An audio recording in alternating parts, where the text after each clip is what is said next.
Donc, bonjour à toutes et tous. Ce que je vais faire, je vais partager l'écran tout de suite. Donc, vous n'allez plus me voir, mais vous allez m'entendre. Comment est-ce qu'on s'organise pour les questions, Aurore, du coup? Eh bien, les personnes peuvent les poser au fur et à mesure. On est un petit groupe, donc voilà, il y Coupez aura la pas… parole, voilà. Coupez-moi Oui, la voilà, parole. Il n'y a pas de souci. Je réponds au fur et à mesure. C'est plus simple que de tout cumuler à la fin, en fait. Donc, c'est si vous ça. avez une question, spontanément, vous la posez, on y répond. Et à la fin, on fera un petit peu de questions-réponses générales s'il reste du temps et si vous en avez besoin. Alors, je partage l'écran. Est-ce que c'est bon pour tout le monde? Oui. Ok, super.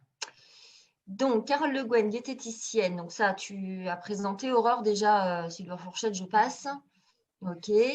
Alors, qu'est-ce que diététicienne nutritionniste? Je fais un tout petit aparté parce qu'on pose souvent la question, on ne comprend pas bien les deux termes, en fait. Donc, diététicienne, on est… d'abord, la diététique, c'est l'art de bien manger, ce n'est pas l'art du régime, c'est important de le savoir. On est diplômé, enregistré en tant que professionnel de santé. Et diététicienne, c'est un titre. Nutritionniste, c'est une qualification supplémentaire. Ce n'est pas un diplôme. Si vous voyez quelqu'un qui n'est que nutritionniste, il faut vous inquiéter de savoir ce qu'il est d'abord. On est soit médecin, soit diététicien, mais on ne peut pas être nutritionniste sorti du chapeau. C'est-à-dire qu'ils ne sont pas tout à fait bien au fait des choses. Donc, voilà, je vous invite à être vigilant là-dessus, soit diététicien, soit médecin. Et là, nutritionniste, et vous êtes normalement entre de bonnes mains. Normalement, hein. Donc, voilà. Alors, pour la petite histoire, je travaille en libéral et je travaille en médecine hospitalier, voilà, sur les maladies du rein, etc. C'est un métier passionnant. Et je fais des visios, des ateliers dans la cuisine. Donc là, aujourd'hui, je vais vous proposer une petite recette qui intégrait du recyclage, en fait. La recette en elle-même, comme c'est un public senior, je me suis dit, on va faire quelque chose d'assez, un petit peu original quand même. Vous connaissez la base de la recette. C'est un peu plus original et c'est surtout intéressant parce que vous verrez que c'est un plat qu'on peut facilement préparer pour le soir. Souvent, les patients que je reçois me posent la question en me disant « je suis embêtée, je ne sais pas quoi manger le soir, je mange toujours la même chose ». C'est la personne âgée, le bol de soupe et le yaourt, ça ne suffit pas, hein. Vos besoins sont supérieurs à ça, vous avez des besoins en protéines, en fibres, etc. Donc, parfois, d'avoir un repas plus simple, plus complet, mais il y a tout dedans, et en même temps, ce n'est pas beaucoup en volume, permet de couvrir les besoins sans faire un repas entrée, plat, dessert, etc. etc. Donc, voilà comment j'ai réfléchi au départ. Et puis après, je me suis inspirée d'une recette et je me suis dit, bah, tiens, ça peut être pas mal. Ça va pour tout le monde? Oui. Oui. Alors, on y va. Donc, j'ai repris la recette du chou-fleur sauce mornay. Ça, tout le monde connaît. Hein, un basique avec une béchamel au fromage, de préférence, c'est la sauce mornay. Sauf qu'on a rajouté des carottes avec leurs fans. J'ai mis des pommes. On pourrait mettre du céleri boule aussi, si on voulait. Ça fait un peu plus recette d'hiver. Là, je ne l'ai pas mis volontairement, mais on pourrait remplacer, garder les pommes et rajouter un peu de céleri boule si on le souhaite, si on aime ça. Voilà. Ensuite, les huiles, olive, colza, un peu de vinaigre de cidre, de la moutarde, et ensuite les ingrédients de la sauce mornay, du lait, du beurre, de la farine, hein, des grands classiques. Hein. Et fromage, alors pareil, on peut garder les mentales ou le comté, enfin les fromages classiques. Là, ici, on prend de la tome, ça donne un petit goût plus sympa. Maintenant, je ne sais pas si on pourrait en avoir, mais en tout cas, c'est un petit peu l'idée de changer. La rigueur, tous les fromages à pâte dure peuvent se prêter à l'opération. Et puis, quelques épices, parce que c'est toujours bon pour la santé. Et pareil, parfois, les personnes sont inquiètes, ne savent pas trop les utiliser. Donc, c'était l'occasion de les intégrer dans une recette facilement. Le cumin, pour les gens de l'Est, il est largement utilisé normalement dans vos recettes. Moi, j'aime beaucoup. Vous savez à quoi ça sert, le cumin? Quels sont les bienfaits? Non. Ça facilite la digestion. Oui, c'est vrai. Ah bah oui, oui, oui. Voilà, c'est pour ça qu'on en met avec le fromage. Ça passe mieux. Voilà, donc le cumin facilite la digestion. Alors, on y va. Ensuite, avec les fans de carottes, parce qu'on ne les mange pas telles quelles, on les a recyclées et je vous propose des petits crackers qu'on va manger avec la recette, éventuellement le soir, ou alors les garder, ça se conserve plusieurs jours, comme petits biscuits apéritifs, éventuellement, ou petite collation de l'après-midi, pourquoi pas, quoi. D'accord? Donc, les fans de carottes, on fait une espèce de pâte à biscuits, enfin, pâte à pain à biscuits, avec des épices, les fans de carottes. Vous allez voir, c'est assez simple. Ça demande un peu de préparation, hein, mais si vous maîtrisez. Si vous avez un robot, c'est l'idéal. Hein. Vous mettez tout ça dedans et appuyez sur play et c'est parti. Ça va pour tout le monde? Oui, très bien. Oui, parfait. Alors, on y va. Pour la recette, en fait, ce qu'on va faire, c'est qu'on va faire, donc évidemment, toute la préparation de je lave, j'épluche, etc. Ça, vous savez. On enlève les fans de carottes, on les fait tremper pour l'utilisation après, parce que des fois, il y a du sable, il faut vraiment que ça trempe un peu. Et puis, on va détailler le chou-fleur en tout petits bouquets. Alors, il y en a qui le coupent. Si c'est trop difficile, on peut le couper au couteau. L'idéal, c'est de prendre le temps de le détailler en toutes petites fleurettes. Ce n'est même pas le bouquet, c'est vraiment on détaille le bouquet en fleurettes, en fait. Et on va faire cuire tous ces légumes au four. Est-ce que vous avez déjà utilisé ce mode de cuisson pour des légumes? Pas pour le chou-fleur, en tout cas. Pour le chou-fleur. Donc, on peut faire cuire tous les légumes au four. L'avantage du four, c'est qu'on va garder, alors c'est comme la cuisson à la vapeur, on va garder les vitamines et les minéraux, contrairement à la cuisson à l'eau. Maintenant, vous verrez que des fois, on pourrait vous conseiller de faire cuire les légumes à l'eau. C'est dans le cas de maladies du rein. Je ne sais pas s'il y a des personnes, mais je ne vous demande pas de le dire. Hein. Mais si vous avez des problèmes rénaux, d'insuffisance rénale, on va vous demander de faire cuire à l'eau pour enlever le potassium, pour enlever un minéral qui n'est pas très, très bon avec le rein. Ceci étant, s'il n'y a pas de problème de santé, on garde la cuisson vapeur et la cuisson au four pour le maintien des vitamines et des minéraux. Sinon, ils diffusent dans l'eau, en fait. D'accord? L'avantage du four, c'est que ça donne un petit côté rôti, qui est un petit peu sympa, qui change de la fadeur qu'on pourrait avoir avec un légume cuit à la vapeur. Vous voyez, à la vapeur, bon, c'est bon, mais après, il faut le cuisiner un peu plus. Là, on prépare ces légumes, on les coupe en petits morceaux, on mélange donc les petites fleurettes avec les carottes coupées en fines rondelles, les pommes, pareil, en petits quartiers assez fins. Il faut que le volume des légumes soit, le calibre en tout cas, soit à peu près identique pour une cuisson un petit peu homogène en fait.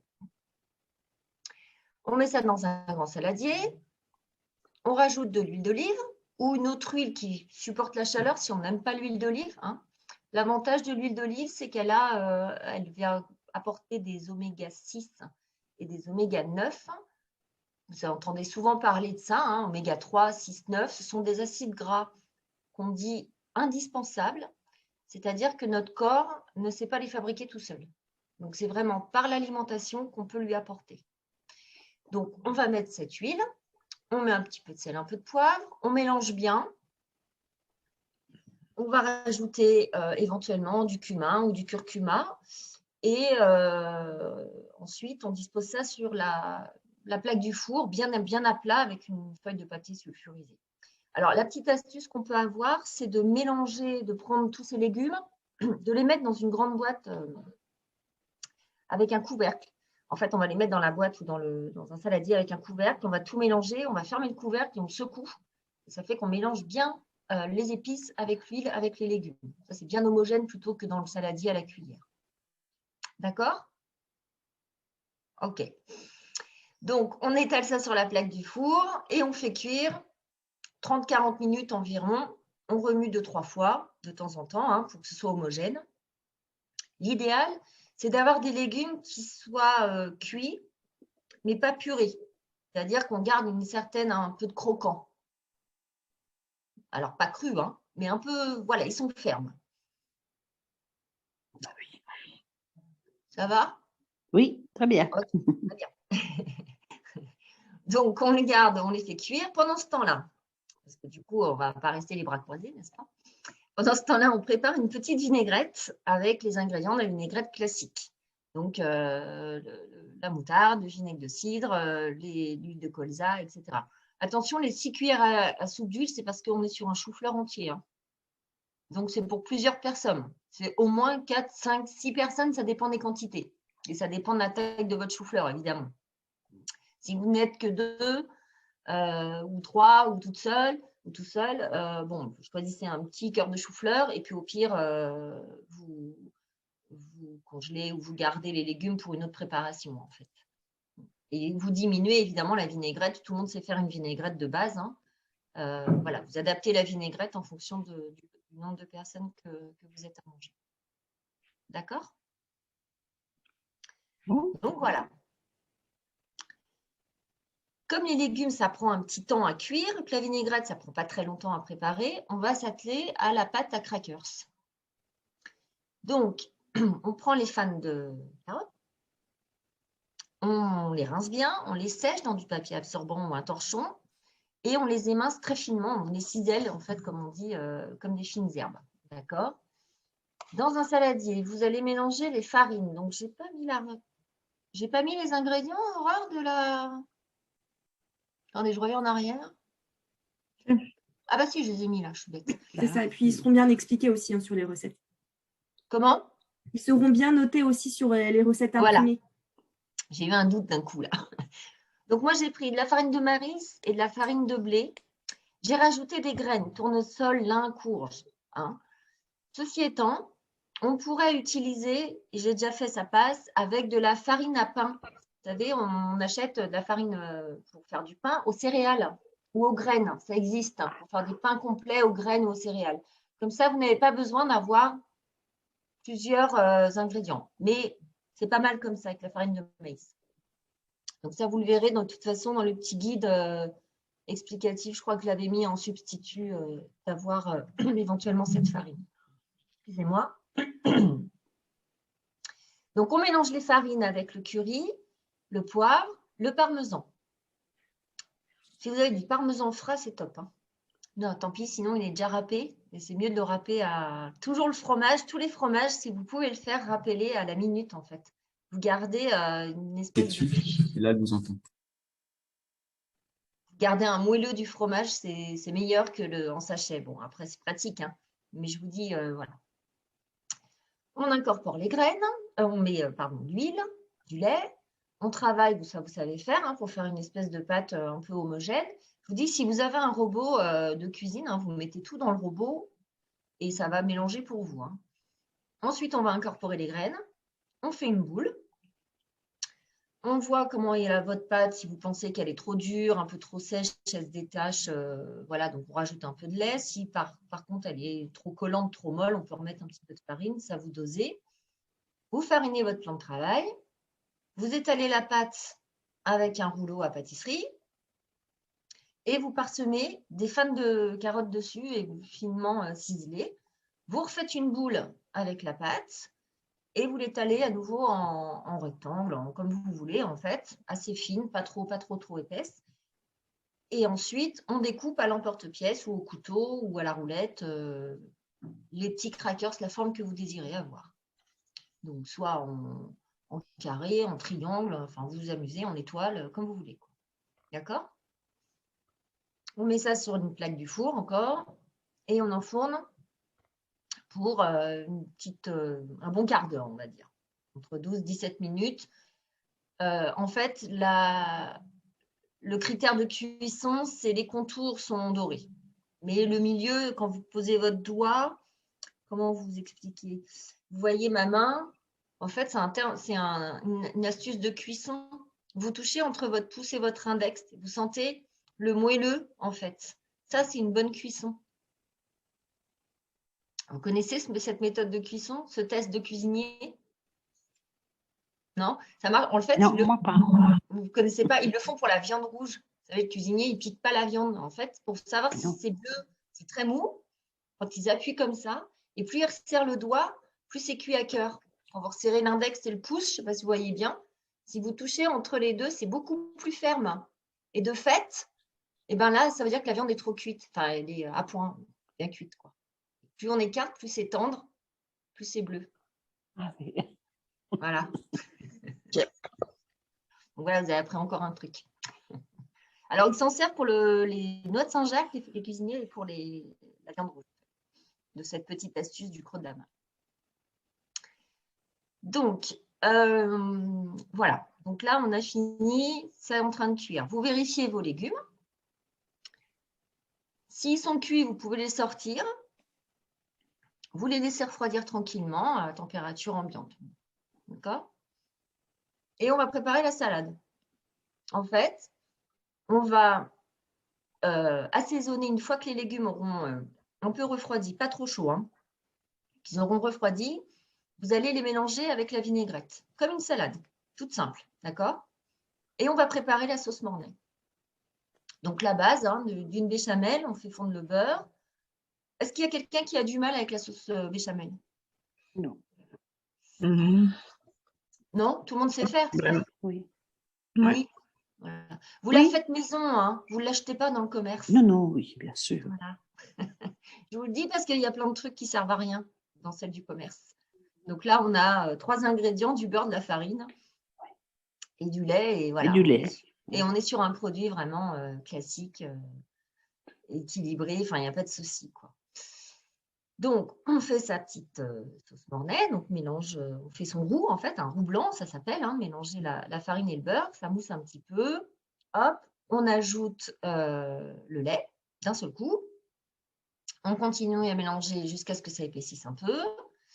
On garde une petite ébullition. On ajoute la noix de muscade, un petit peu de sel éventuellement, mais ce n'est pas une obligation. Manger. Si vous mettez de la noix de muscade et un peu de poivre, vous n'êtes pas obligé de mettre de sel. Voilà, c'est un moyen de manger moins salé aussi. Et on fait cuire tout en remuant à toute petite ébullition, vraiment mini-mini, avant d'ajouter le fromage qui aura été déjà râpé au préalable. Donc ça, la sauce Mornay, pour tout le monde, c'est maîtrisé. On arrête la cuisson. Sur une assiette, on va déposer une cuillère, 2 ou 3, ça dépend de votre appétit, de sauce Mornay chaude. Et on va venir verser dessus les légumes qui auront été préalablement assaisonnés. Alors, ça va vous surprendre, hein, vous allez vous dire, dis donc, il y a de l'huile, de la béchamel, Oui. pas très diététique tout ça. Hein. Alors, si c'est diététique, parce qu'on reste sur un plat complet. C'est-à-dire que ça ne serait pas diététique si on rajoutait à côté, je ne sais pas, un rôti ou un poulet ou encore du fromage, etc., etc. Là, en fait, dans cette assiette, on a tout. On a tout notre repas pratiquement. Il manque le fruit. Voilà, il manque un élément commun. Mais vous avez votre repas complet. Vous avez donc des légumes. Première base de l'assiette, c'est les légumes. Ça, on ne le dira jamais assez. Hein. On a ensuite la vinaigrette, donc les huiles avec les acides gras essentiels. Ça, c'est à chaque repas, il en faut un petit peu. Vous avez un laitage avec la béchamel et le fromage. Hein. Sachant que les quantités sont indiquées, comme je vous l'ai dit, pour une recette de 6 personnes. Donc, il ne faut pas avoir peur. Hein. La béchamel, souvent, les gens me disent « Oh là, c'est gras ». En fait, ce n'est pas très gras parce que si on met 30 grammes de beurre, 30 grammes de beurre pour une béchamel, donc 30 grammes de farine, c'est pour 4-6 personnes. Hein. Donc, diviser 30 par 6, ça fait une demi-noisette de beurre. Hein. Vous voyez, ça fait 5 grammes. Oui, oui. C'est tout à fait cohérent. Donc, vous avez du lait qui apporte, vous avez des protéines, du calcium, avec le fromage aussi. Un petit peu de féculents, mais les féculents, on va plutôt les récupérer avec les crackers, hein, en complément du repas. Hein. Et voilà. Et donc, votre repas, il est fait. Vous me rajoutez derrière un fruit cru pour la vitamine C et c'est parfait. D'accord ? J'avais une question, si je peux me permettre. Vous parliez tout à l'heure du maintien des vitamines par rapport à la cuisson au four, par rapport à la cuisson à l'eau. À 200 degrés, ça fait quand même, enfin, je veux dire, c'est quand même assez chaud, mais ça ne détruit pas les vitamines à cette température-là dans le four par rapport à une cuisson. Voilà, alors la vitamine qui va être détruite, c'est la vitamine C. Voilà. Donc celle-ci, effectivement, c'est pour ça que je vous proposais derrière de prendre un fruit pour récupérer cette vitamine C perdue dans le légume. D'accord. D'accord ? Moi, Les j'ai une autres question. vitamines et les autres minéraux, parce qu'il y a pas, il y a des vitamines, ok, des Oui, les vitamines minéraux, groupe sur B, les C, minéraux, oui. A, et puis on va avoir les minéraux, donc le potassium, du magnésium, un petit peu de calcium, etc. Ça diffuse dans l'eau en fait. Donc le fait de garder la cuisson, vous les maintenez à l'intérieur du produit. Si vous voulez les faire cuire à plus basse température, c'est possible, hein, à 180 degrés. Voilà. Moi, j'ai accéléré le mouvement un petit peu. D'accord. Ok. Merci. Moi, j'ai une question. Vous m'entendez? Oui, oui, très bien. Oui. Moi, je suis étonnée que vous proposiez du chou-fleur le soir. Déjà, à midi, le chou-fleur, moi, j'ai du mal avec les choux. Donc, à midi, bon, je suis active, mais le soir, je ne vais pas manger du chou-fleur ou des choux parce que j'ai du mal à digérer le chou-fleur le soir. D'accord. Donc ça, c'est plus C'est par possible? rapport à vous. Oui, bah ouais. Oui, bah, pas de souci. Vous pouvez me remplacer le chou-fleur par autre chose. Avec quoi vous pourriez… La carotte, c'est vrai que c'est mieux. La carotte, c'est sucré. Ouais, la La carotte. carotte, il y en a. Après, il faut avoir un autre légume dedans. Bah, lequel qui serait plus facile à être plus digeste, quoi. Alors, je ne vais pas vous donner du céleri parce que vous allez me dire c'est la même chose. Non, Pour mais vous, céleri, ça va mieux un peu. Mais le chou-fleur, le chou rouge, le chou blanc et le chou-fleur, je dirais que ça, c'est dur à digérer. Ouais. Les choux en général, alors fleurs, les choux feuilles, donc rouge, blanc et vert, effectivement, ils fermentent beaucoup. Donc, c'est ça qui est Oui, difficile c'est à ça. digérer. Voilà. Le chou-fleur, c'est un petit peu différent. Ça fermente aussi, ça reste de la famille des choux. Je suis d'accord avec vous. Il y a une astuce de cuisson. Vous pourriez éventuellement faire blanchir votre chou-fleur à l'eau avec du bicarbonate. Vous voyez? Ça va atténuer cet effet fermentescible du chou. Donc, vous mettez dans l'eau, vous le faites blanchir, vous mettez une cuillère à soupe à peu près, selon le volume de bicarbonate. Vous le faites blanchir et ensuite vous le rincez et puis vous l'utilisez. Essayez un midi et voyez si vous digérez mieux. Peut-être. Mais il n'y a pas de contre-indication. Effectivement, si on ne digère pas bien un légume ou si on va éviter de le manger le soir, faites-le le midi, hein, pas de souci. Hein. Oui. À midi, ça passera mieux pour moi. Eh ben, faites-le le midi, il n'y a pas de souci. Et L'équilibre pardon. alimentaire, il se fait sur la journée. C'est pas forcément… alors, c'est sur les repas, on essaye d'avoir de tout, un peu de tout, mais il se fait aussi sur la journée. Si le midi, vous faites ce repas qui est quand même un petit peu végétarien, vous l'avez compris, hein, il n'y a pas de viande, il n'y a pas de viande, il n'y a pas de poisson, à part la protéine animale du lait et du fromage, c'est plutôt végétarien. Pas de souci à mal manger le midi. Par contre, vous augmenterez un peu la quantité pour tenir jusqu'au soir. Et puis le soir, à ce moment-là, vous intégrerez une protéine d'origine animale, de type poisson, viande, enfin viande, je m'entends, hein, ça peut être du jambon, ça peut être un peu des petits dés de bacon, par exemple, dans une salade, enfin voilà. Claudine avait une question. Allez-y, Claudine. Pardon, oui, j'avais juste par rapport la cuisson pour atténuer un petit peu la fermentation du chou-fleur, parce que j'ai mon mari qui supporte pas bien le chou-fleur. C'est juste le blanchir avec le bicarbonate. Oui, Une oui, oui. petite oui, juste, j'avais pas compris combien de temps. Vous le faites un peu à ébullition quand même? Bah, en fait, vous le mettez dans l'eau froide avec le bicarbonate. Oui. Vous portez à ébullition. Oui, porter à ébullition, quoi. Et puis, je sais pas. On rince après, quoi. Pas Ok, plus de 5 juste minutes. Quoi. juste blanchir, quoi. Oui, voilà, comme tous les légumes, en fait, vous les… Mais J'ai ça, du vous pouvez le mal à faire lui faire manger du chou aussi. vous pouvez le faire pour tous les légumes, hein, Oui. hein, Quasiment en pré-cuisson, quoi. presque en pré-cuisson, oui. Vous pouvez mettre tous les légumes dedans, vous faites blanchir avec un peu de bicarbonate. Vous allez réduire votre temps de cuisson. Temps de cuisson après, ouais. Par contre, sachez qu'en faisant comme ça, vous perdez un petit peu de minéraux. Pas très grave, hein. Il va en rester, mais vous en perdez quand même un petit peu. D'accord. D'accord. Après, ce mode de cuisson de légumes, moi, je l'utilise beaucoup, hein, parce que je trouve que c'est hyper… en fait, une fois que j'ai épluché et coupé mes légumes, je les mets dans le four, je ne les oublie pas. Mais pendant ce temps-là, je peux faire beaucoup plus de choses que s'ils sont mélangés ou je ne sais pas quoi.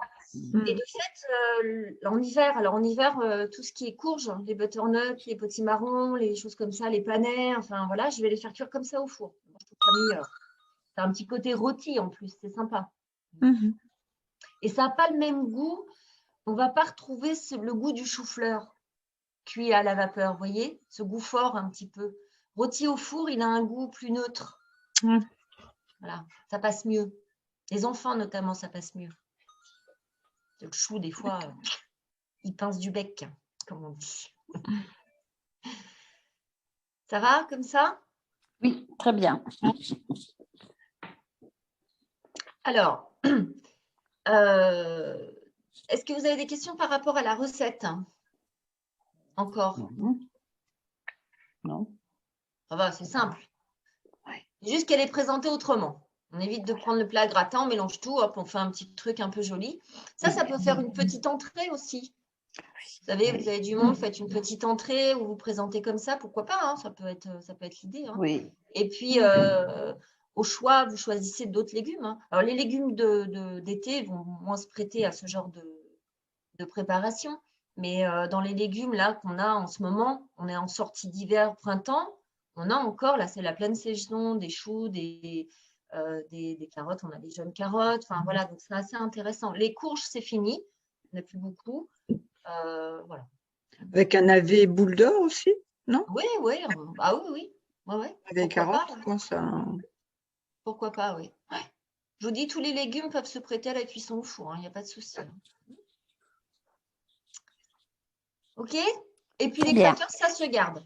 Alors, après, vous mettez dans une boîte et puis vous les gardez, voilà, en petits biscuits, soit pour l'apéritif, soit pour les collations de l'après-midi, si vous avez un petit creux, ou le soir en remplacement du pain, si ça vous fait plaisir. Donc, dans ce plat, on a donc des légumes, donc des fibres. Pourquoi c'est important d'avoir des fibres? Transit. Voilà, le transit qui est un petit peu, comment dire, désordonné avec l'avancée dans l'âge, ce qui est normal. Hein. Donc, c'est soit le transit, il est accéléré, soit il est carrément ralenti. Donc, le fait d'avoir toujours un peu de légumes au moment du repas, Oui. sous quelque forme que ce soit, permet de garder un bon transit. Oui. Les fibres, elles ont aussi cet avantage-là à être très rassasiantes, contrairement à ce qu'on peut croire. Hein. On dit, non, j'ai faim, je mange des pâtes, ça va me caler. Bah, en fait, il vaut mieux manger des pâtes, oui, mais avec des légumes. Parce que les fibres vont permettre d'avoir un bol alimentaire qui va ralentir l'absorption, c'est-à-dire au niveau intestinal. Donc, en gros, vous allez mettre plus longtemps à digérer au niveau intestinal. Et de fait, tant qu'il y a des aliments dans l'intestin, en général, le corps ne réclame pas à manger. Vous n'avez pas faim. Donc, on a une meilleure satiété sur la durée. Donc, ça, c'est la première chose. Les fibres, elles vont se former une espèce de gel au niveau intestinal et emprisonner, par exemple, le cholestérol, le mauvais cholestérol. Donc, lui, il est coincé au milieu. Il est bien embêté, il ne peut pas bouger, quoi. Et du coup, quand il arrive au niveau du côlon, le bol alimentaire, terminé, il n'y a plus de cholestérol absorbé. Il va juste prendre ce dont il a besoin. Donc, si vous souffrez d'hypercholestérolémie, eh ben, l'avantage, c'est que vous n'aurez pas d'excédent de cholestérol avec les légumes, avec les fibres. Donc, voilà. Qu'est-ce qu'on a d'autre? Alors, quand ça arrive dans le côlon, cette fermentation colique, c'est ce qu'on appelle les prébiotiques, probiotiques. Hein, vous avez entendu parler de ça, de la flore intestinale, les bactéries du côlon, les bonnes bactéries. C'est un moyen de préserver nos tissus au niveau du côlon et c'est une bonne prévention des cancers du côlon. On préconise beaucoup l'alimentation avec des fibres à chaque repas pour ça. OK ? Voilà. Qu'est-ce qu'on a d'autre dans ce plat? On a du lait, du fromage, produits laitiers, riches en calcium, en protéines de bonne qualité, c'est-à-dire qui sont utiles à resynthétiser de nouvelles protéines, et puis de la vitamine D et du phosphore. Ces ingrédients-là sont nécessaires au renouvellement du tissu osseux. Donc, quand on avance dans l'âge, on a cette espèce d'ostéoporose naturelle qui se met en place, hein, et puis du coup, bah là, on va lui donner de quoi se rebooster. D'accord? Le lait, vous le choisissez d'origine, alors là, je suis très chauvine, hein, d'origine française, parce que nos vaches en France, elles sont bien élevées. Elles ne sont pas piquées aux hormones. Voilà, c'est ça que je voulais dire, contrairement aux pays limitrophes et à d'autres pays. Donc, on a un lait qui est de meilleure qualité en fait. Voilà. Ça, c'est pour la petite astuce. Ça. Et puis, les crackers vont apporter la dose une petite portion de glucides complexes, donc les féculents, qui, mélangés aux légumes, vont réguler les glycémies. Il faut savoir qu'en vieillissant, pareil, on a les glycémies qui sont un petit peu capricieuses, et notamment la nuit. On peut chuter assez vite en glycémie, à faire des hypoglycémies nocturnes. Alors ça, c'est vraiment quand on avance dans l'âge. Du coup, là, ça régule. Ça régule la glycémie et ça évite d'avoir des chutes importantes que vous ne ressentez pas forcément, hein, mais que le corps, lui, a du mal à gérer. Ça va? Oui. Parfait. Nickel. Et puis les épices, donc comme j'ai dit, le cumin, ça aide à digérer. Le curcuma, c'est un antioxydant naturel. Donc quand on a des douleurs, c'est intéressant d'avoir un antioxydant, un anti-inflammatoire en fait aussi. Voilà, et puis c'est bon. Au goût.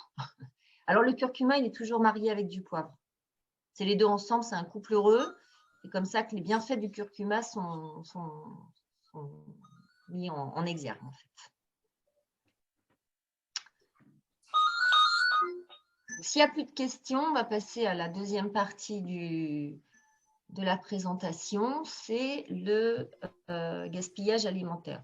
Là, ce qu'on a fait dans cette recette, on a récupéré les fans de radis.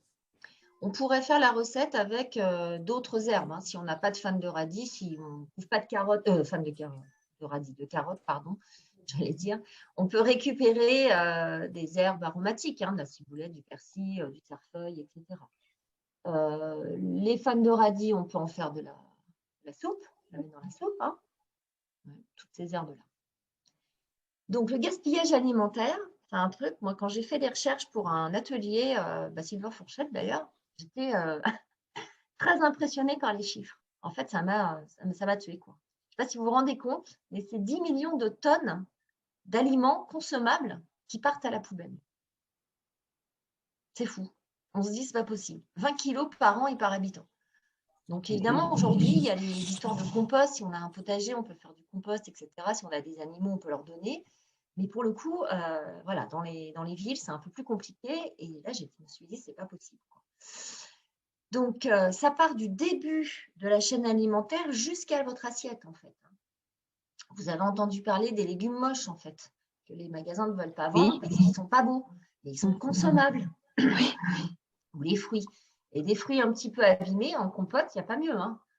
C'est là qu'ils sont meilleurs pour faire de la compote ou de la confiture. Un fruit trop beau pour la compote ou de la confiture, ça ne fonctionne pas.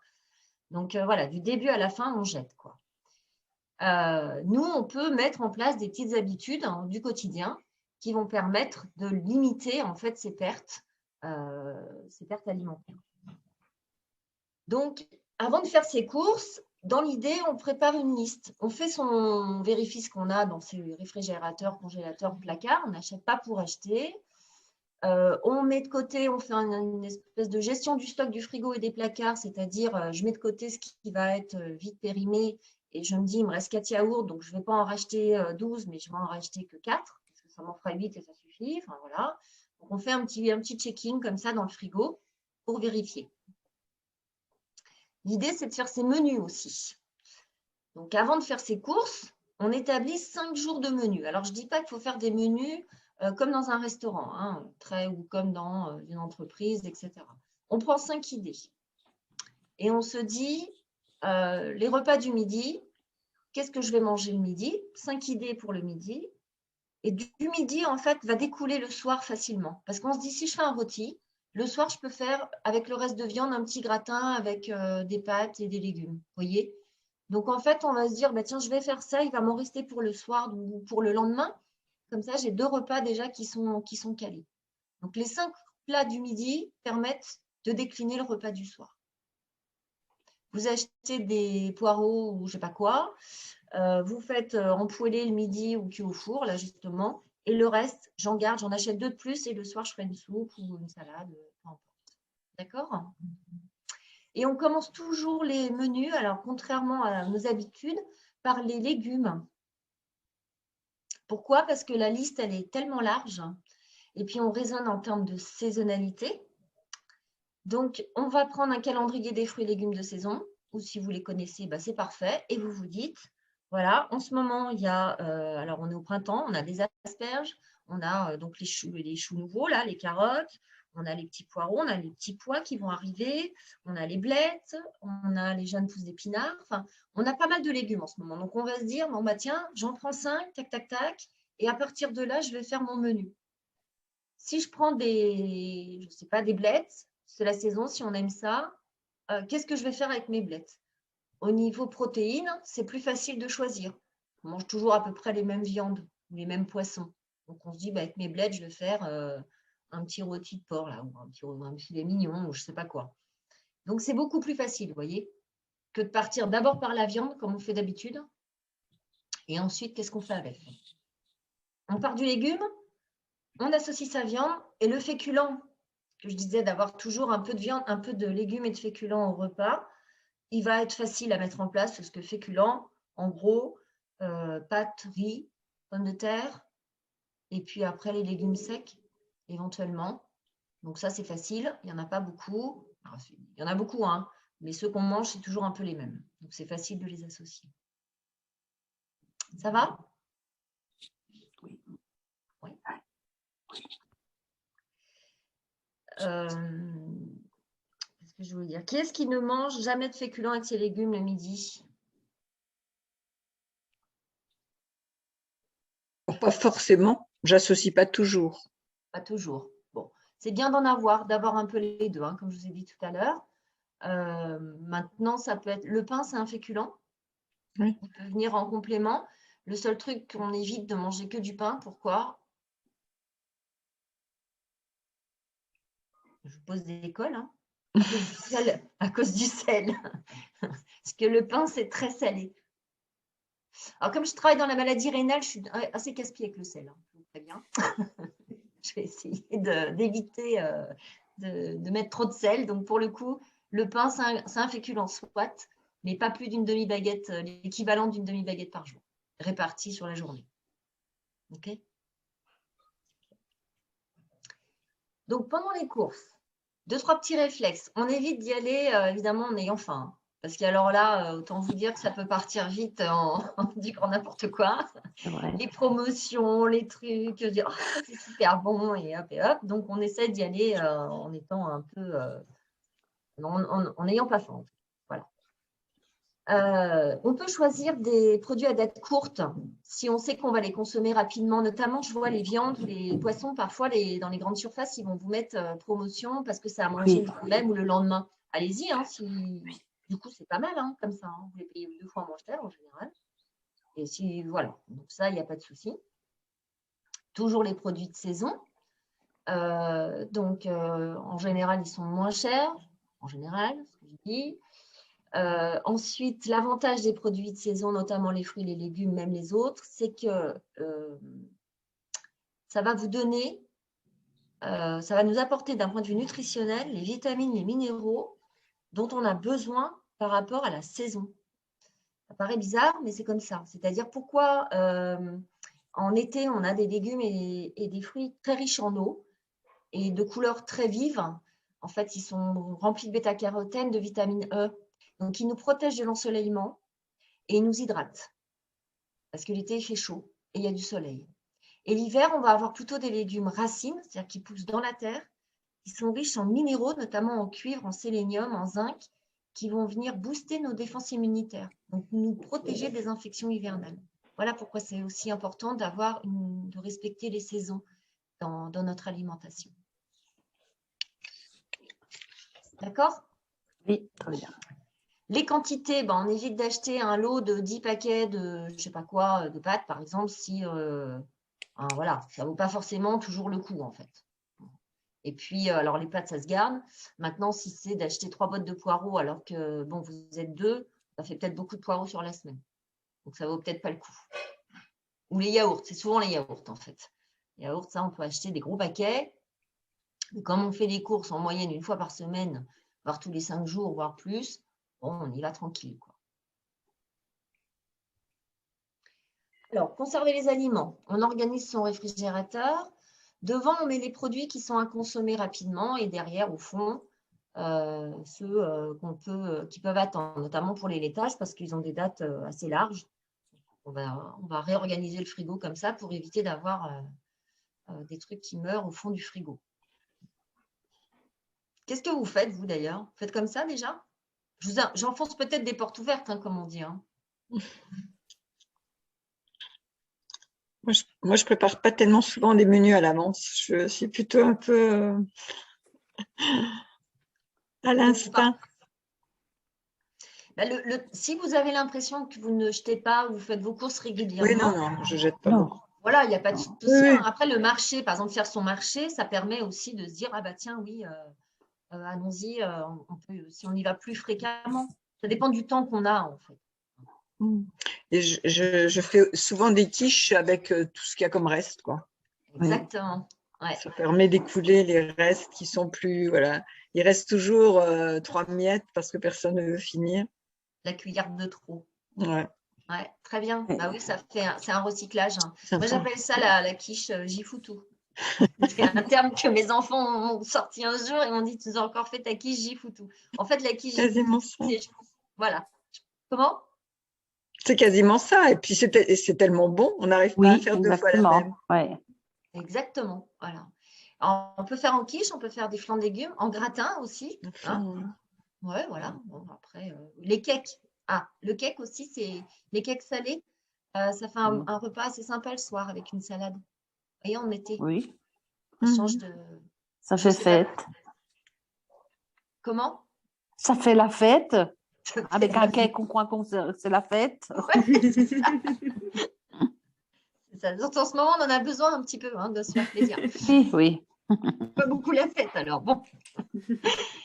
Voilà, on emballe toujours ses restes. C'est important de couvrir les restes dans le frigo. Vraiment, hein. Un petit film alimentaire, un couvercle dessus, même une assiette. C'est mieux un film ou un couvercle. Pourquoi? Pour éviter que des problèmes de bactéries là, et de croisement de bactéries dans le frigo. Hein. Ça, c'est l'hygiène alimentaire de base. Hein. Notre hygiène, on nettoie son frigo régulièrement. En moyenne, on dirait presque pas une fois par semaine, mais tous les 15 jours, on passe un petit coup de désinfectant là, alimentaire. Vous savez, ils vendent des produits maintenant pour les surfaces alimentaires. Hein, et on peut mettre un coup de pchit, un petit coup d'éponge et voilà, c'est tout. Hein. Et on nettoie son frigo, c'est important. Ça évite les problèmes de contamination. Hein. Et si vous pouvez le faire parfois sur les marchés ou même chez vos commerçants, vos boucheries, les bouchers, les choses comme ça, c'est l'emballage sous vide. Parfois, ils peuvent vous le proposer. Ça se garde 2-3 semaines. Ça permet d'anticiper un peu et d'éviter que ça se perde. Si vous ne voulez pas congeler, par exemple. Donc, si on peut vous emballer sous vide, bah, c'est pas mal. Ah oui. S'ils le proposent, hein, ils ne le proposent pas tous. Hein, mais c'est pas mal. Alors, les dates de péremption. La fameuse DLC et la fameuse DDM ou DLUO, la deux termes. Hein. Toujours une question là-dessus. Qu'est-ce que c'est que ce truc? Donc, date limite de consommation. Après cette date, ce n'est pas possible, on ne peut pas le consommer. Vraiment, on met sa santé en danger. La viande notamment. S'il y a marqué à consommer jusqu'au 29 avril, déjà le lendemain, elle est plus bonne. Donc, et vous risquez d'avoir une bactérie, vous risquez d'être malade. Donc, c'est vraiment la date limite de consommation. En général, on la respecte. La date de durabilité minimale, elle est à consommer de préférence avant le. Ça veut dire qu'une fois la date passée, il n'y a pas de risque pour la santé, il n'y a pas de risque bactériologique pour la santé. La seule chose, c'est que il risque de perdre l'aspect, l'odeur, le goût un peu fade, etc. Vous savez, c'est les épices qu'on a dans le placard. Au fond, on les garde 4 ans. Hein. Quand vous faites le tri dans vos petites fioles de curry, etc., parfois on se dit, oh là là. Donc, ça ne veut pas dire qu'elles sont dangereuses pour la santé, c'est juste que votre cumin ou votre curry va perdre un petit peu en saveur. Oui.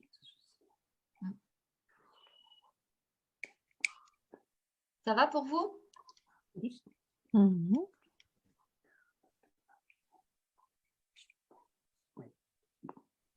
Ouais.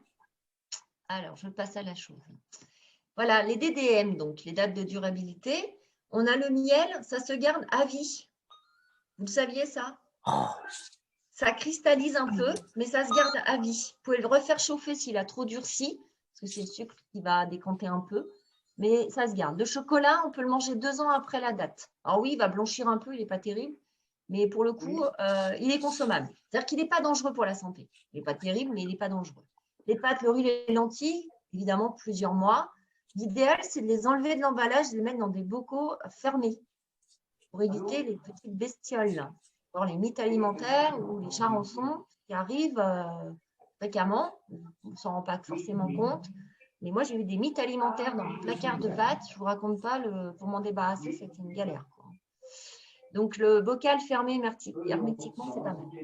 Les conserves, alors, tant qu'elles ne sont pas bombées, en théorie, elles sont consommables, même après la date. Si jamais elles bombent, ça veut dire qu'il y a une oxydation, une fermentation interne, on jette, on n'ouvre même pas. Mais si elles ne sont pas bombées et que la date est passée, potentiellement, ça se mange. Le lait non ouvert, c'est 2 mois. Après, ça peut commencer à être un peu critique pour la santé. Les fromages à pâte molle, 2 semaines après la date. Hein, on est toujours après la date. Après, le fromage, il se garde. Hein. Au pire, vous allez avoir des asticots, mais il se garde. Il y a des régions de France, on mange le fromage avec les asticots. Hein. En Corse, bon, c'est accroché, mais c'est les protéines. Hein. C'est l'avenir, il paraît, des protéines. Donc, ça va remplacer le bœuf. Je ne suis pas pressée de vivre cette époque, mais c'est pas grave. Les fruits et légumes surgelés, 30 mois, plus de 2 ans, dans de bonnes conditions de conservation. Les plats cuisinés, donc, que vous avez cuisiné vous-même, hein, ou vous avez acheté, bon, et vous les congelez pour 2 ans. La volaille, 18 mois. Après, elle va prendre une odeur, en fait. Vous allez la décongeler, elle aura cette odeur de volaille pas terrible.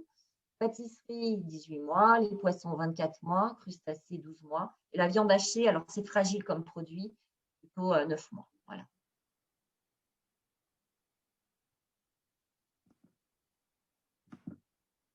Je passe. Et ce qu'on disait tout à l'heure, qu'est-ce que je fais avec mes restes? Donc, du pain rassis, bah, ça, vous avez un peu l'habitude. Hein, on peut le pain perdu, les chapelures, les croûtons, le pain grillé, le pudding si on aime ça. Voilà, les épluchures de légumes. Alors oui, tiens, c'est pareil, c'est bizarre, ça, des fois, on se dit, on jette hein, les épluchures de pommes de terre, de carottes, de je ne sais pas quoi. Ben non, on les garde, on les lave. Et puis, on peut les ajouter dans un bouillon. Si on veut faire des petits bouillons de légumes pour assaisonner ses plats. Alors, le bouillon de légumes, on peut le congeler dans des bacs à glaçons et vous en servir dans votre aide culinaire. On peut les rajouter dans la soupe si on veut et on peut faire des chips. Pareil pour l'apéritif, c'est sympa. Dans une salade, ça croustille, c'est bon. Chips, alors très simple, hein, vous mettez un peu d'huile au pinceau, au four, vous laissez cuire doucement et puis voilà, c'est tout. Les féculents, galettes, tartes sans pâte, les soupes, etc. Les fans de radines avec carottes, ben voilà, des soupes. Les pestos, vous savez, le pesto, c'est un mélange d'herbes, de pignons, d'huile d'olive et d'ail. Donc, on peut remplacer le basilic traditionnel du pesto italien par les fans de radis, les fans de carottes, etc. C'est très bon aussi. L'ail des ours en ce moment. Oui, oui. L'ail des ours, oui, tout à fait.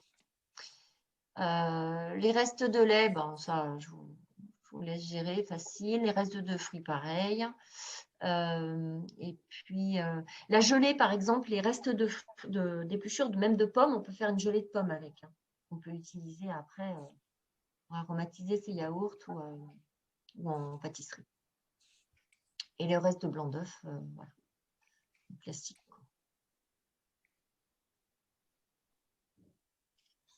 Il y a des questions? D'ailleurs, il me semble qu'on peut conserver les blancs d'œufs. Mettons dans un plat, vous avez besoin plus de jaune que de blanc. Si vous avez besoin, Carole, je vous laisse compléter ça. Mais voilà, vous n'êtes pas obligé de jeter tout de suite vos blancs d'œufs. Vous pouvez les garder un petit peu et puis les utiliser justement pour faire ensuite meringue, gâteau ou langue de chat. Exactement. Le blanc d'œuf, en fait, il va se garder au frigo plusieurs jours. Et d'ailleurs, si vous voulez faire une bonne meringue ou des macarons, si vous êtes courageux, pour faire des macarons, parce que ça demande un petit peu de boulot, mais c'est tellement bon, le macaron. Du coup, il faut que le blanc d'œuf est un petit peu durci, enfin, entre guillemets, quoi, pour qu'il soit un peu au frigo. Donc, le blanc d'œuf, il peut se garder presque une semaine au frigo, filmé, hein, bien sûr. Le jaune d'œuf, par contre, ça ne tient pas. Ça. Le jaune d'œuf, 24 heures maxi, mais il faut l'utiliser extrêmement vite parce que c'est là où il y a le plus de risques pour la santé.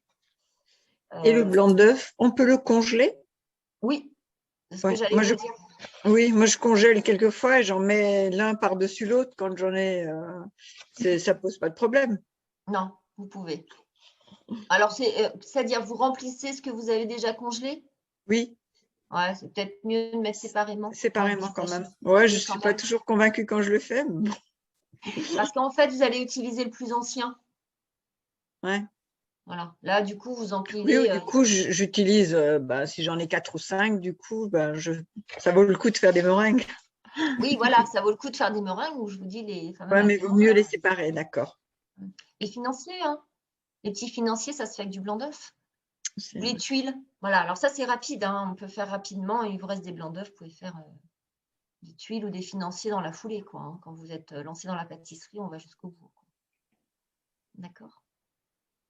Est-ce que, Carole, vous avez en tête un aliment qu'on ne pense pas garder très longtemps, mais que finalement, malgré un peu les idées reçues, un peu comme cette histoire de blanc d'œuf, de jaune d'œuf, que finalement, bien, ça se garde un peu plus longtemps que ce qu'on peut penser, Alors ou pas, là, hein.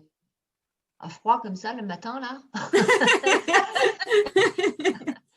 Non, mais je Là, me j'ai posais pas la mis. question parce que c'est vrai que, voilà, enfin, moi, j'ai appris il n'y a pas longtemps hein, qu'on pouvait conserver les blancs d'œufs et je me dis peut-être qu'il y a encore d'autres choses voilà, un peu Après, méconnues qu'on pouvait éventuellement garder.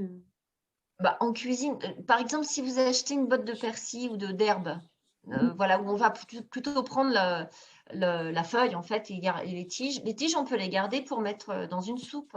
Donc ça, on peut les Ok. congeler sans problème. Voilà, ce genre de produit, hein. Mhm. Je l'ai accru alors aussi. Enfin, je veux dire, Oui, justement des queues de persil ou quelquefois, moi, je garde quand j'utilise un peu plus le blanc de poireau ou le vert, vraiment vert qu'on n'aime pas tellement.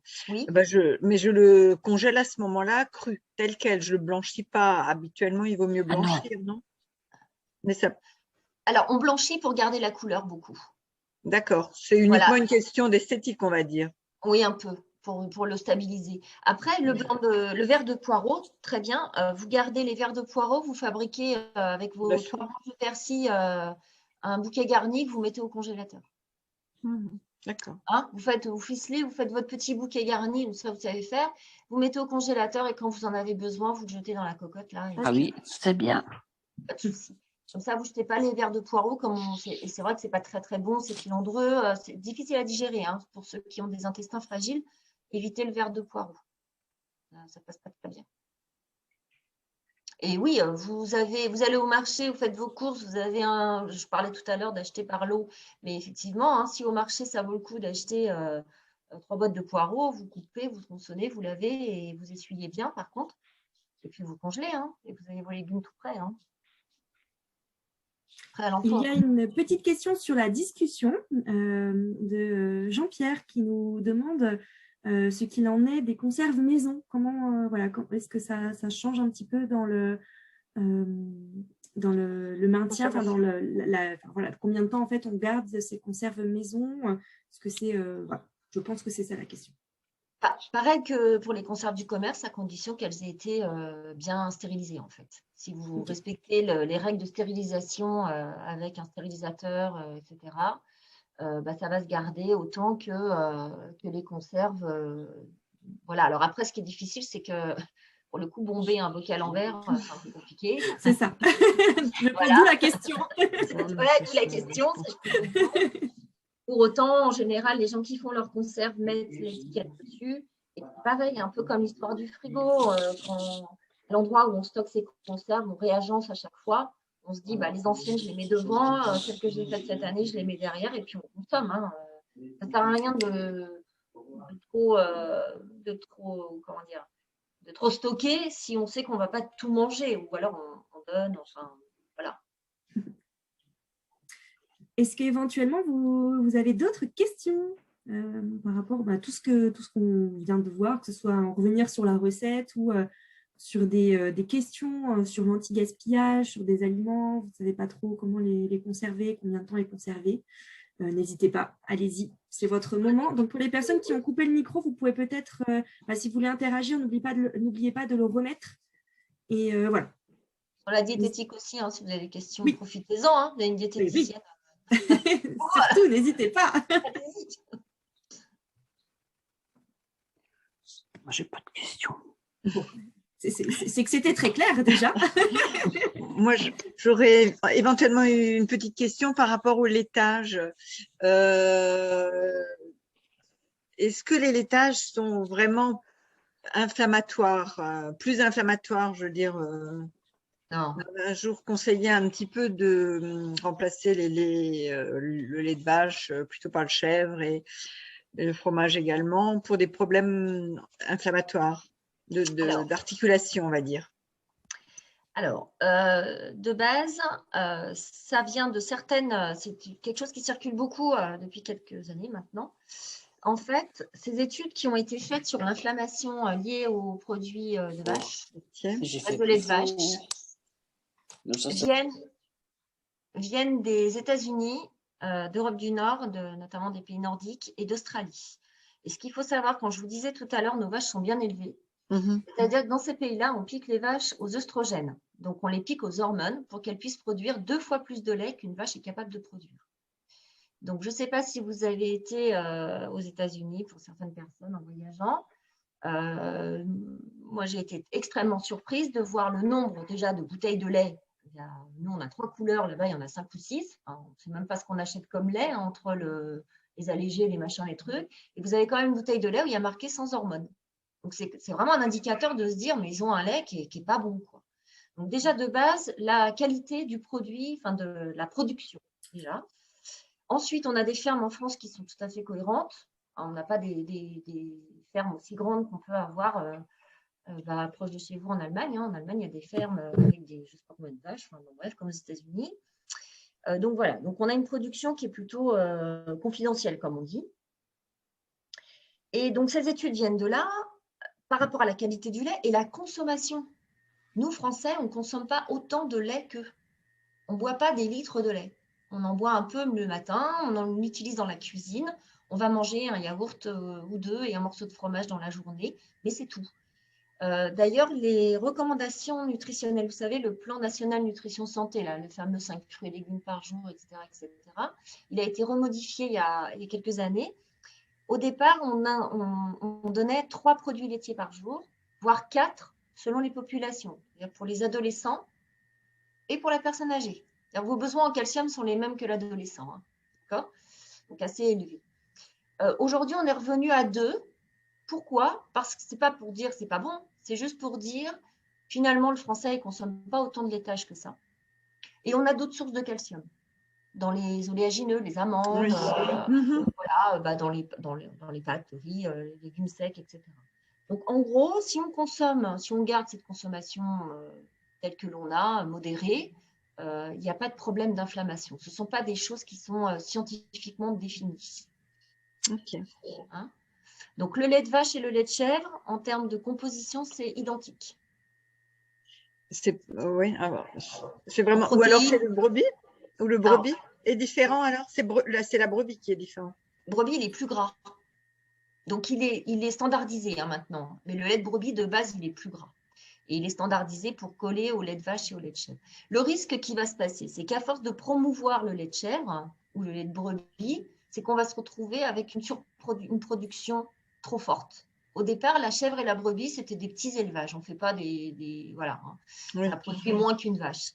Mais de fait, là, on va se retrouver. Si on continue, on va se retrouver avec une surproduction. Et c'est un peu le problème des avocats, ou alors c'est très à la mode de manger des avocats, donc très bien.